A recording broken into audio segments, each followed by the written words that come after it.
Fillimisht faleminderit shumë për ftesën, kënaqësi me qenë pjesë e emisionit Tempus. Draft raporti i raportuesit Bashkimit Evropian zotit Teras thekson që,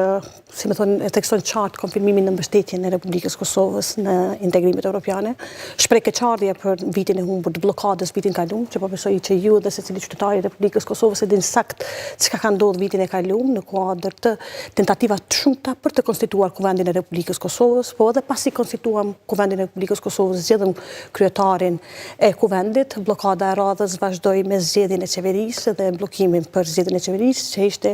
shumë e qartë një saga e tentativeve bllokuese nga opozita e Republikës Kosovës. Mirë, po çka është e rëndësishme me cek në këtë rrugtim është që raporti përpos që shpreh keqardhje për këtë vit humbur legjislativ dhe për këtë vit humbur të Republikës Kosovës, që ne tashmë si lëvizje vetëvendosje e kemi shprehë qartë në çdo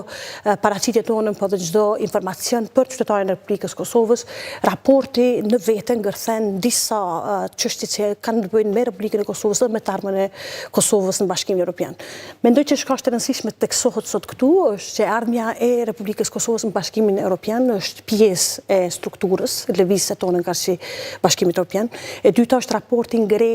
po ashtu një kërkesë karshi Bashkimit Evropian, më specifikisht 5 shtetet jo njohëse, që ta njohin Kosovën, ta largojnë këtë blokadë karshi rrugtimit tonë politik. Ju po ashtu e dini që Kosova nuk është shtet i cili është kandidat në Bashkimin Evropian, mirë po Republika Kosovës në vitin 2023 ka dorëzuar aplikacionin për Bashkimin Evropian. Çka është shpesdhënëse është që raporti reflekton bllokimin e rrugtimit tonë karshi Bashkimit Evropian. E para shpreh mbështetjen për anëtarësimin e Kosovës në Këshillin e Evropës,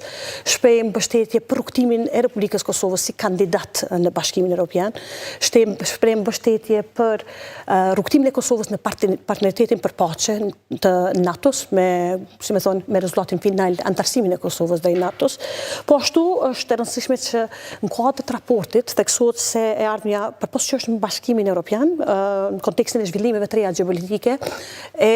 prezanton linjëzimin e Republikës Kosovës me politikën e sigurisë dhe politikën e jashtme të Bashkimit Evropian,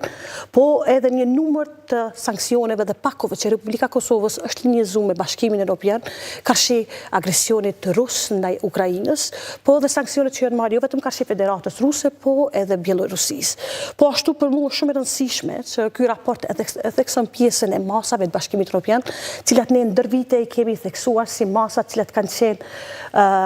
jo të drejta karshi Republikës Kosovës, sepse ju e dini që në kohën kur janë vendosur masat, ne kemi pasur rastin e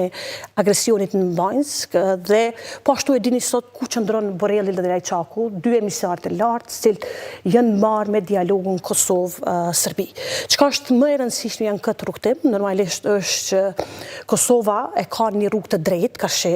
Bashkimit Evropian, mirë po sfidat janë po ashtu reale. Çka unë du sot ta theksoj këtu është që progresi është evident, normalisht që ka hapësirë shumë për më përmirësu, sidomos tek pjesa e reformave. Kur flasim për blokadën në Kuvendin e Republikës Kosovës, flasim edhe për faktin që një numër i madh institucioneve të pamvarura nuk e kanë pas kontrollin e duhur nga Kuvendi i Republikës si rezultat i blokadës njëvjeçare që kemi pas.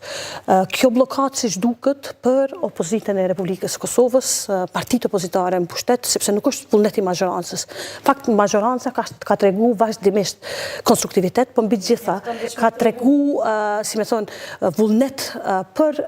te kalu këto sfida. Ju dini që po ashtu, përpos që nuk është votu qeveria, edhe me ndryshimin nga, si me thonë, të emëruar për kryeministër nga zoti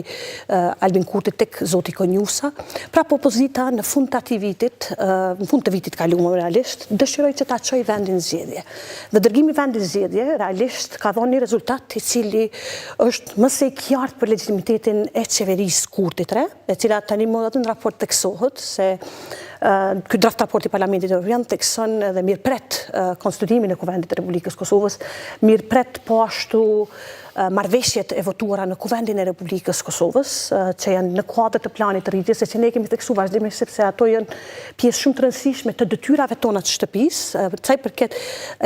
implementimit të rregulloreve dhe, si më thon, kornizës ligjore, mirë po çka është më e rëndësishme këtu, e që besoj do ta diskutojmë tani është që në rrugtimin tonë karshi Bashkimit Evropian nuk mjafton vetëm për afrimi me akin, po edhe zbatimi në teren i politikave, cilat ne e ndërmarrim marrim si Republikë e Kosovës. Po, çka duhet vendosë në theks është që për rastin tonë si Kosovë, është pozitive fakti që ne kemi një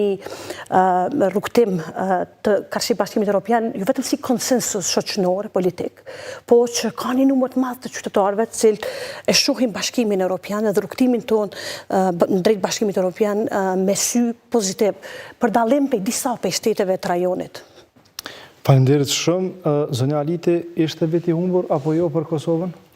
Natyrisht, duke ndëgju zonën deputete, nuk është vullnet i shumicës që të marrin masa apo të bëjnë veprime, edhe raportin e kam lexu, edhe për gjithmonë kur ka raporte të BE-s në raport me Kosovën, fryma që shprehet pozitive në atë raport, zakonisht në raportet e tilla të BE-s kanë qasje të njëjtë karshi Kosovës, por që po harrojmë që përpas një vitit që është i humbur, edhe nuk është kohë e dur, sepse një vit në këtë situatë, duke marrë për bazë edhe zhvillimet politike që po ndodhen në botë, humbja prej një viti është jashtëzakonisht humbje shumë e madhe.